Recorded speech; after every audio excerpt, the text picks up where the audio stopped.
Bye asking the last question first, how to sell और when to sell. ये बहुत बड़ा सवाल है लोगों के माइंड में कि अपना इक्विटी पोर्टफोलियो जो है वो कब कब उसमें से हम लोग बाहर निकले, कब हम लोग सेल करें। तो क्या गाइड करेंगे आप इन्वेस्टर्स को? देखिए, इसमें दो तरीके हैं देखने की। अगर आप ब्रोकरेज रिपोर्ट देखेंगे, so you would want to sell every quarter and buy the next quarter, because if your company has reported lower earnings, the brokerages will come out and say it's a sell. If you have an IT company and there are fears of recession, they will say come out and sell. But you cannot do that. It's not a game of musical chairs. So when to sell का सही answer है जब आपको terminal value कोई stock का आपको नजर आता है कि ये खत्म हो गया, खेला खत्म, पैसा हजम। For example, if I just take you back, और व्हेन टू सेल इवेंट्स बहुत कम होते हैं बढ़िया कंपनी के लाइफ में।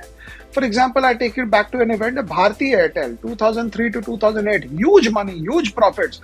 But 2008, you had almost sold an internet, an Airtel SIM to every second Indian. आप कहाँ बेचने जाओगे? तो भारती बोला, अब मैं जाऊंगा अफ्रीका बेचने। तो the management was telling you that India is saturated. So that was the time to sell. For example, अगर कोई कंपनी का मार्केट कैप ऑब्नॉक्शियसली लार्ज हो जाता है, तो earlier we used to fear it. So in covid times we had Bajaj finance which fell from 4800 to 1800 and everyone used to say इसको बेचो बेचो बेचो। क्यों? क्योंकि इसके लोन रिकवरी में प्रॉब्लम होगी। But that doesn't mean you have to sell a stock. For example, आपके पास अभी सीमेंट कंपनी है जिनका इनपुट फॉर एग्जाम्पल कोल है एंड क्रूड है और वो है, तो ऑब्वियसली एक क्वार्टर खराब होएगा। आपके पास मीडिया कंपनी है जिनका advertising spend will be impacted because FMCG guys are trying to manage their own margins. So you don't sell them. You sell only when you think that there is a permanent destruction in the economic character of that business and beyond. For example, two-wheelers in the 90s, they made huge money. Early 2000, 2001, 2002, 2003, you'd almost saturated. So Hero Honda, Bajaj Auto, बेच दो भाई, घर चलो। और Bajaj auto ने खुद ही बोल दिया when it went into insurance. So that way.